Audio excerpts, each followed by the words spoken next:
चलिए David Copperfield इनकी आ story David begins a new life part 1 देखेंगे। बाद में पार्ट 2 बना के रखा है, वो भी देख लेना।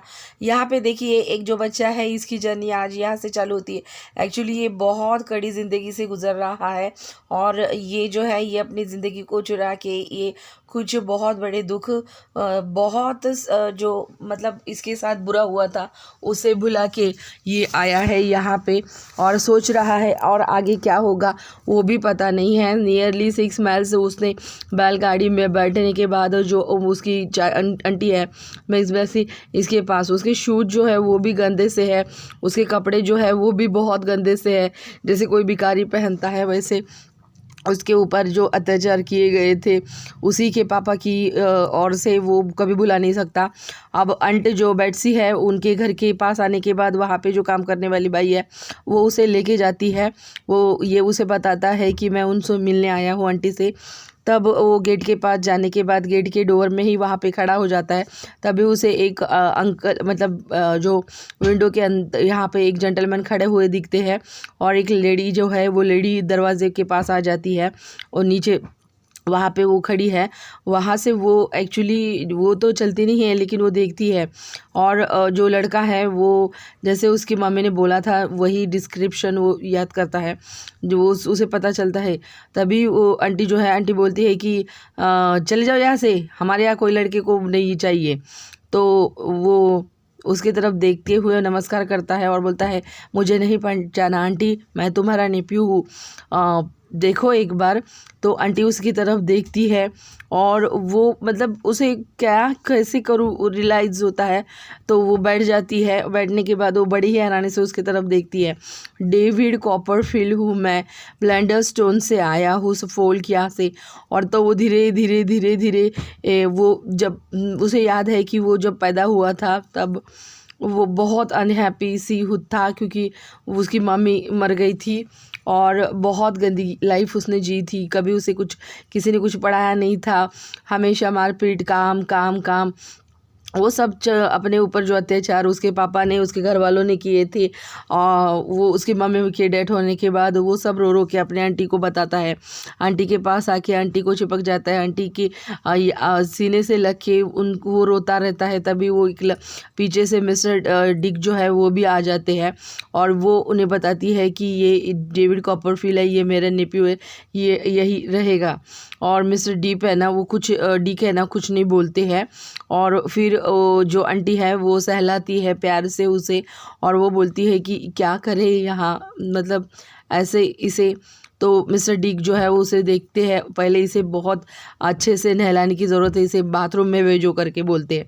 अब वो बाथरूम में जाके नहाता है, मिस्टर डिक के कपड़े पहनता है जो उसे बहुत बड़े बड़े होते हैं और फिर बाद ठंडी भी लग रही है ना तो इसीलिए वो शॉल ओढ़ लेता है। शॉल ओढ़ने के बाद थोड़ा सा उसके बॉडी में गर्माहट आती है। खाना खाने के बाद वो तुरंत सो जाता है, लेकिन सोने के बाद जैसे उठता है आंटी उसे एक अच्छी सी थोड़ा सा और अच्छा सा खाना डिनर में दे देती है जिस ज़िंदगी में कभी उसने खाया नहीं था। वो बहुत धन्यवाद उसे करता है आंटी को कि आंटी इतना अच्छा खाना मैंने ज़िंदगी में कभी नहीं खाया था, आपको बता नहीं सकता मेरे ऊपर क्या क्या गुजरी है रात के टाइम से। और वो पूरा मतलब जो जो उसे बताना था वो सारी की सारी चीज़ें आंटी को बताता रहता है। और दूसरे ही दिन आंटी जो है आंटी लेटर लिखती है उसके जो फादर है स्टेप फादर है उनको और फिर वो बोलती है कि मिलना चाहती हूँ मैं उनसे। और तभी वो तो सोच में पड़ जाता है कि स्टेप फादर को क्यों बुलाना चाहती है ये, कहीं ये और मेरी परेशानी तो नहीं बढ़ाना चाहती है आंटी, उनके हाथ में तो मुझे नहीं सौंप देगी ना। तभी मिस्टर डिक जो है इनके साथ थोड़ी थोड़ी दोस्ती बन जाती है। एक्चुअली मिस्टर डिक अच्छे इंसान है, उन्हें पढ़ना मतलब बुक रीड करना और पतंग को उड़ाना बहुत पसंद है। जब वो पतंग उड़ा रहे थे तब धीरे धीरे उनकी दोस्ती बढ़ गई थी और ऐसे करते करते वो खुद भी उसके साथ मिस्टर डिक के साथ पतंग उड़ाता है। एक दिन क्या हो गया, बेट्सी जो है ना वो उसे पूछती है कि डिक के बारे में तुम क्या जानते हो। क्या मतलब कैसा लगता है तुम्हें? तो वो बोलते कि अच्छा है ना, क्या बात है। और डेविड उसे बताता है मिस्टर डिक जो है ना ये मेरे रिलेटिव है, बहुत दूर के रिलेटिव है। और वो बोलती है कि उनका जो भाई था वहाँ से वो आया हुआ है, और वो फिर बोलते हैं कि मैंने उसे रेस्क्यू किया था, वो भी ऐसे ही तुम्हारे तरफ 10 साल पहले, वो भी उसकी भी बुरी हालत थी और मैंने तब उसे बचाया था। मैंने उसे एज लीगली मेरे घर में रखा था, एज ए पेरेंटल, मतलब उसका मैंने लिया भी था कि नहीं मैं इसका ध्यान रखूँगी करके। और तभी नेक्स्ट डे जो मर्डस्टोन है वो आ जाते हैं मिस मर्डस्टोन के साथ, स्टेप फादर है वो। और वो आने के बाद वो आंटी जो है ये सारी की सारी चीज़ें बताती है कि तुम यहाँ पे इस डोंकी के साथ, मतलब वो उस मिस को बताते हैं। और फिर वो जो डेविड कॉपरफील्ड है वो भी वहाँ पे आ जाता है, तुमने इसके साथ जो बिहेवियर किया अच्छा नहीं किया है। तभी वो जो है वो बोलते हैं कि नहीं मैं ऐसे कुछ नहीं है, ये झूठ बोलता है, इसका इसका स्वभाव ही है ऐसे झूठ बोलना, चोरी करना, ये कभी अच्छी चीज़ें नहीं कर सकता था, इसीलिए मैंने उसे पनिशमेंट दिया था। तब आंटी बोलती है कि नहीं तुम झूठ बोल रहे हो, एक्चुअली तुम लोगों ने इसे बहुत बुरी, इसके मम्मी के डेथ के बाद तुम लोगों ने इसे बहुत बुरी तरीके से ये किया है, मतलब हरासमेंट किया है, और इसका मैं तुम्हें बिल्कुल ये अब वापस नहीं देने वाली हूँ।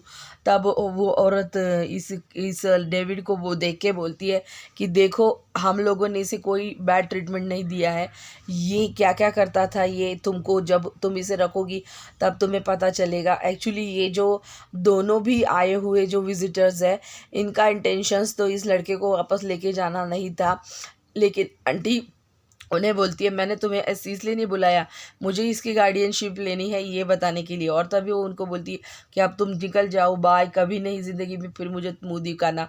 और ऐसा बोलने के बाद उन्हें बाहर निकालती है और वो दरवाज़ा को बंद कर लेती है, और बाद में बोलती है कि कभी नहीं आना, इस गधे का मुँह कभी मुझे देखना नहीं है, और तुम मेरे घर के सामने भी आजू बाजू में भी दिखने नहीं चाहिए। तभी वो जाने के बाद जो मिस्टर डिक है उनको बुलाती है अंट, और बाद में बोलती है कि देखो डेविड को मैं गार्डियन बन के लेना चाहती हूँ, तो तुम क्या सलाह दोगे। तब वो बोला कि देखो मुझे भी तो आंटी तुमने ऐसे ही लिया था, मैं हो सकूँगा उतना ध्यान इसका मैं रखूँगा। आंटी आप दोनों हम मेरे बिल्कुल ऐसा कुछ ये मत कीजिएगा कि मेरा अंतर कुछ है। और ऐसे बोलने के बाद आंटी उसे गले लगा लेती है, डेविड को बहुत प्यार देती है, और इस तरीके से आंट और वो जो लड़का है ये इसकी गार्डियनशिप दोनों ले लेते, एक नई ज़िंदगी डेविड की बन जाती है।